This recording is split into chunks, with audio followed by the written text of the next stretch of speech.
Welcome back to Gamer Sanctuary, Fresh Coast Gaming fans. It is Saturday, just before Christmas. Mike and I have been kind of getting prepped for this particular video for quite a while. We're going to break out our Dropzone Commander armies for the first time on video. So we've been furiously painting everything, putting buildings together, and getting things ready so we can actually do a real honest-to-goodness game. And in our style, everything is fully painted. So, without any further blabbering from me, let's go check out what we've got. Alright, here are my Shaltari. I have 3 gates, 3 of the Eden gates. I have 2 Terra gates as well, with 2 squads of infantry.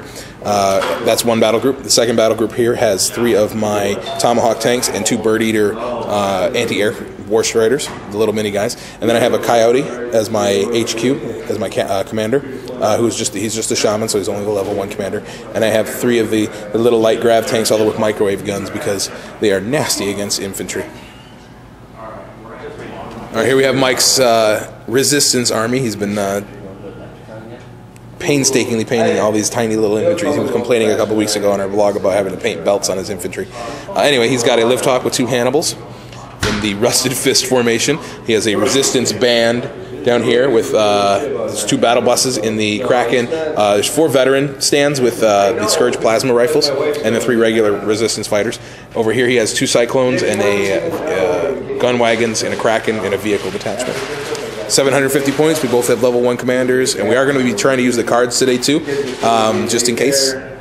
We're hoping we can figure this game out now in one go. So we'll get a shot at the table, talk about the mission we're going to play, and then get started. One of the things we like about Dropzone Commander is the attention to making a complete game that Hawk War Games has actually put into this. This terrain is all part of a kit. It's all nice cardstock, high quality images on the paper. They knock down and put together really quickly. It makes for a beautiful terrain, or a beautiful gamescape. But they also put the PDF of all of these buildings online, so if you have some cardstock and a decent printer, you can make all this stuff yourself for free. But this entire set was what, $40 you said, Mike? Yeah, with the card. With the cardstock on the table, yeah. And then all we did was, or I should say, all Mike did was add a little some little tree bases here and there. He found some little cars from some railroad sets to add in there for some scattered terrain. Beautiful stuff. It's going to be a blast to play on these tables. You guys know how obsessed we are with cool tables, and these are definitely going to be cool. Anyway, the mission we have, there are 3 objectives in the buildings. The one in the center is worth double points, and we're just going to go from there. We are playing a skirmish level game, so that we are limited to just those 3 objectives. One of the cool things about this mission is it scales out depending on the size of your game. If you played a clash size game, you put objectives in the buildings around here as well, and then you can keep expanding outward and having more and more objectives. Dropzone is an objective game for the most part. It is all about board control and grabbing the objectives as opposed to just trying to kill your opponent. So we're going to roll off, see who's going first, and then get started. Alright, here we are after the first turn. I forgot there's no deployment because everything starts in readiness. My gates all came on. They half speed when they come on the table. So taking cover behind buildings here, and this one over here. And then Mike has his 2 hovercrafts. His 2 hovercraft are right in the middle of the street here. And there, the big lift hawk right here, and then his 2 choppers right there. Hi, how can I help you? Alright, moving into turn 2, we'll roll for initiative again, and get started. One of the things we like about the game, you roll for initiative every turn, you alternate activations, so you're never just sitting around waiting for somebody else to go. What was that? Oh yeah, we didn't draw our cards either, so we're going to draw our cards and then figure out what we have, if we need to discard anything. One of the things that makes Dropzone very different from a lot of the other games is the idea that you have to really plan ahead before you can activate, or before you can implement your plan. So I knew I wanted my walkers right here in the middle of the table for some AA, my Bird Eaters, and then my Coyote jumping out here to be able to shoot stuff next turn. So I had to get them out of their transports as fast as possible. So I have my Yaris jump out here with their microwave guns, and they're taking cover around behind the building to zap any infantry. The Bird Eaters are going to climb up in the building the next turn, and then the Jaguars the Coyotes getting ready to shoot. Mike, on the other hand, had his 2 choppers come up. What are they called again? Cyclones. Cyclones. His gun trucks right over here came forward, and they're getting ready to again shoot down any of my stuff that comes down that alley. His lift hawk is right here with the 2 Hannibals still inside it, and then the other hover tank right there. The other Kraken came around here, and his 2 infantry transports jumped out right there. Going to move into turn 3, roll for initiative, draw some new cards. All right, turn 3 started off really well for me and then ended up not so good. My Yari microwaved all but 2 wounds off the infantry in that building. And the Coyote blew up 2 of the anti-aircraft tanks, or the anti-aircraft trucks. They zoomed around here and tried to shoot at my gate. Actually took a hit on the gate, so that wasn't too bad. Mike's infantry jumped out into that building last turn, so they're gonna. Oh, no, this turn. I'm sorry. So they're gonna start exploring. My Tomahawks got out. My Bird Eaters took up position in the building, and my gates kind of split.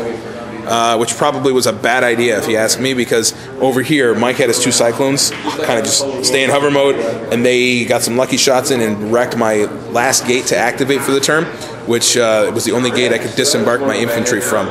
So that was bad for me. My infantry are still stuck off the table.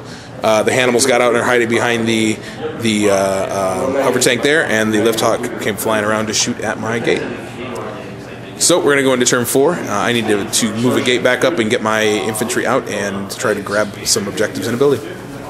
Things are getting super sticky here right now. We kind of lost track of the turn. We think it's 4, but I'm too lazy to go back to the video and try to figure it out. So we're going to say it was turn 4 just because we want to keep going. The Lift Hawk and the Hannibals came around here. Actually, first of all, let me start over. We figured out we've been doing the rules wrong for shooting at infantry and buildings, so my microwave guns couldn't actually shoot those guys. Because they hadn't picked a wall, so they were kind of still hiding in the building. I had no line of sight to them. Our bad. We redid the first activation and went on from the turn. So the Yaris just sped around the corner here. The Bird Eaters tried to knock down one of the choppers, did a hit to it as it flew across this corridor. They did nothing to the Coyote. The AA truck moved back here.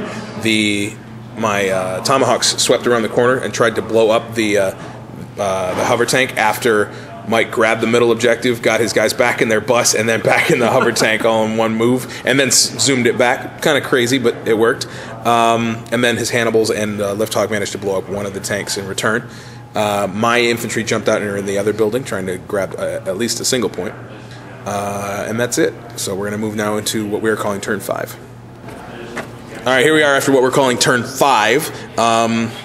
Mike's choppers came around here and shot at my Coyote and did another damage point to it. The Coyote in turn shot at the Hannibals, did nothing. I'm still trying to knock out the hovercraft as it goes flying away. My infantry moved to the edge of the building and did some small arms fire on the Lift Hawk and shot these 2 over here shot their Gauss cannons at the hovercraft. Again, did nothing. It's got 1 stinking damage point left and I can't knock it down. Yaris came up here to get in position to shoot the infantry when they get out. Other than that, Bird Eaters came down and knocked off a damage point off the Lift Hawk too. We did realize we'd been making a mistake with a couple things. I shot my laser pod at the Lift Hawk, and then we realized, oh wait, you can't do that. You have to have AA weapons. It's not just that there's a +2 to hit. So we're still learning, guys. Over there with my the Cyclones did the same thing over here when they knocked out my my gate. So save it for the comments, guys. From 40K, you might assume that like another aircraft can shoot another aircraft. Yeah. Like no, your choppers are dedicated ground units, ground attack units. Anyway, so again, this is our first official game of this. We haven't even we tinkered with it a little bit, but that's all. So we're going to get some rules wrong. Probably more often than we get them right, but we're still having fun with it. We're going to move into turn 6, or what we are calling turn 6, and basically it comes down to whether or not I can blow up the transport there and kill his infantry to keep them from holding that objective, because I did find that one in the building. All right, here we are at the end of our turn 6, whatever it is. Mike managed to get his hovercraft off the table. The first time since the first turn that he actually won initiative, and he needed it. So he got the hover tank off the table with the objective. So that was 2 points for him automatically. At that point, I really couldn't catch up. So we just played it out to see what else we could take out. The Hannibals blew up my Coyote. The ejection pod landed on the building, which was pretty cool. His bus full of dudes right there got blown up by my... What did I shoot him with? Oh, I shot him with my 2 tanks. Yep, my Tomahawks blew the truck up, and then the infantry finished him off. My other 2 guys, my other squad of infantry jumped in the transport and got off the table with my objective. And that's about it. I lost my Bird Eaters to the choppers. Those things are nasty. Each one is shooting their blast weapon. Hit them both twice each, and I couldn't roll countermeasure saves to save my life, literally. But that's it. We had a good time learning the game. This is a very cerebral game. You really got to plan out what you're going to do and be able to execute. Now that I think we have a better grasp of the rules, I think our next game is going to be a lot faster and a lot smoother. We might add some more toys in here, change up the mission a little bit.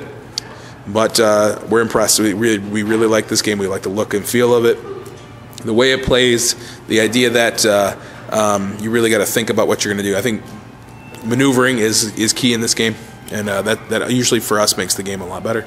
So we're going to see a lot more Dropzone from us in 2015. That's one of the games I think we're going to highlight and focus on as a club. Just about everybody in our group has got a Dropzone starter, either through purchasing it or winning it at Food Hammer and Food Machine these last couple weeks. So we will see you again. Our next Bat Rep, we do have something awesome planned, and it's going to be after Christmas. And we're probably going to flood everyone's inboxes with Bat Reps. I think we have 3 planned for one day. So it's going to be pretty cool. Have a Merry Christmas, Happy Holidays, Happy Hanukkah, Happy Kwanzaa, whatever you celebrate. Enjoy it with your family and play some games.